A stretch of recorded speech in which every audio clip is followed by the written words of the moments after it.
রাষ্ট্রপতি অঙ্গীকার করেছেন। রাষ্ট্রপতি অঙ্গীকার করেছেন যে যেহেতু শেখ হাসিনা পদত্যাগ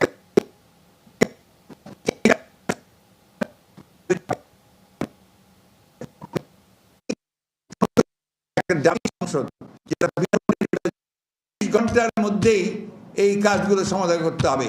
আমি রাষ্ট্রপতির কাছে আহ্বান জানাচ্ছি, কাল বিলম্ব না করে আমি আজকের মধ্যেই ২৪ ঘন্টা প্রায় হয়ে যাচ্ছে, ২টার মধ্যেই আপনি দয়া করে এটাকে অবিলম্বে এই পার্লামেন্টকে ভেঙে দিয়ে আপনারা একটা অন্তর্বর্তীকালীন নিরপেক্ষ সরকার গঠন করুন, অন্যথায় দেশে আবার রাজনৈতিক শূন্যতা দেখা দিতে পারে।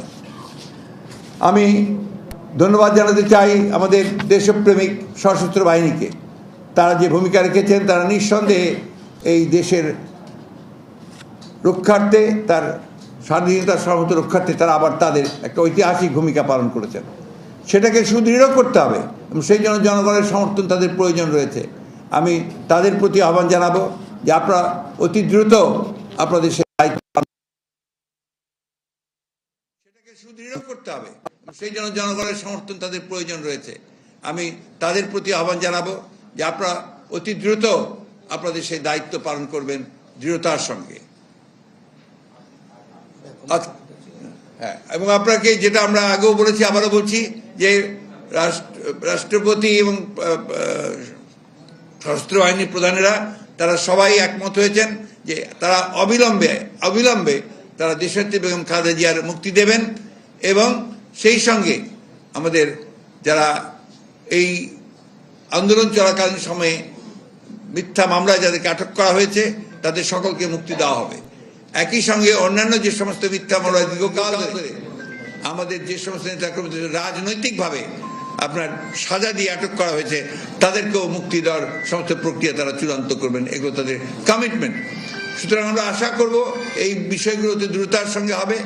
একই সঙ্গে আশা করব যে সমস্ত গণতান্ত্রিক শক্তি আজকে ঐক্যবদ্ধ হয়ে অর্জিত যে সাফল্য, সেই সাফল্যকে সুসংগত করবার জন্যে তারা সবাই তাদের নিজ নিজ ভূমিকা রাখবেন। এটাই আপনাদেরকে আমি মূলত জানাতে চাই। ধন্যবাদ আপনাদেরকে।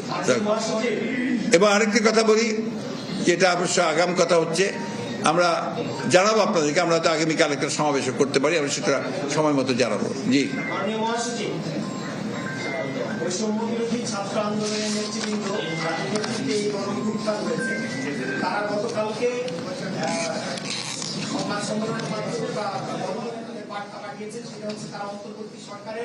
প্রধান হিসেবে ডক্টর মোহাম্মদ ইউনূস সাহেবের নাম প্রস্তাব করেছেন। আমাদের এটা সমর্থন করার ব্যাপারটা তো ব্যাপার না, কিন্তু ব্যাপারটা হচ্ছে যে আমরা যখনই প্রেসিডেন্ট আমাদের কাছে প্রস্তাব দেবেন আপনার এই অন্তর্বর্তী সরকারের আপনার নামের জন্য, আমরা সেই সময় তাদেরকে প্রেসিডেন্টকে নাম দেবো। কারণ এখানে প্লিজ শেষ করি, কারণ এখানে এখন constitutional head of the state is the president. উনি হচ্ছেন রাষ্ট্রের প্রধান, তারই একমাত্র এখতিয়ার আছে আপনার এই ধরনের ব্যবস্থাগুলো নেওয়ার জন্য। সুতরাং তিনি যখনই আমাদেরকে ডাকবেন আমরা অবশ্যই আমাদের যেটা নাম প্রস্তাব সেই প্রস্তাব আমরা দেব। তবে আপনাদের একটা কথা বলে দিই, ছাত্রদের প্রতি আমাদের সম্পূর্ণ আস্থা আছে, এই যে আস্থা আমাদের আছে এবং আমরা তাদের প্রতি তাদের আন্দোলনের সঙ্গে একাত্মবোধ করেছি, তাদের সঙ্গে আমরা একাত্মবোধ করছি। তবে আমরা প্রত্যাশা করব যে এখানে সর্বদলীয় ব্যাপারটার গুরুত্ব দেওয়া উচিত, যে জিনিসটা অত্যন্ত গুরুত্বপূর্ণ।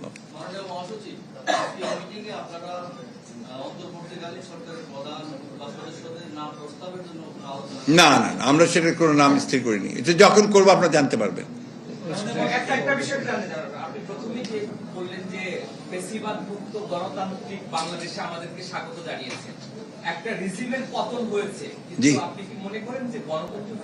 এটা কি এই মুহূর্তে ফিরবে?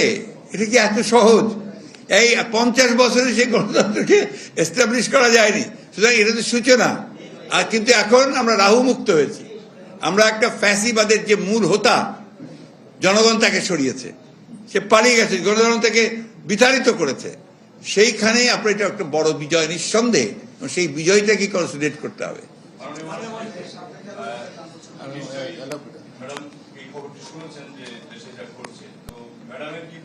ম্যাডাম প্রথম যে কথাটা বলেছেন যে সবাইকে শান্ত হতে বলো, আর এইখানে এখন এমন কোনো ধরনের সিচুয়েশন তৈরি যেন না হয় যাতে অর্জিত বিজয় আবার ছিনিয়ে না নিয়ে যায় কেউ, এবং জনগণকে তিনি অ্যালার্ট থাকতে বলেছেন যে এই বিজয় যেন কেউ ছিনিয়ে নিতে না পারে।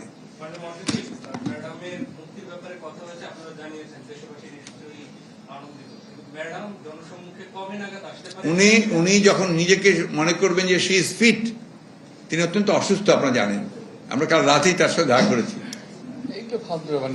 অত্যন্ত অসুস্থ। সুতরাং যখনই তিনি সুস্থ হবেন, ফিট মনে করবেন, তখন তিনি জনগণের সামনে উপস্থিত হবেন। ধন্যবাদ। উনি যখনই মনে করবেন নাও হি ক্যান কাম ব্যাক, আমরা অলরেডি তাকে আমাদের অনুরোধ জানিয়েছি যেন দ্রুত চলে আসেন, সেই ব্যবস্থা হবে ইনশাআল্লাহ।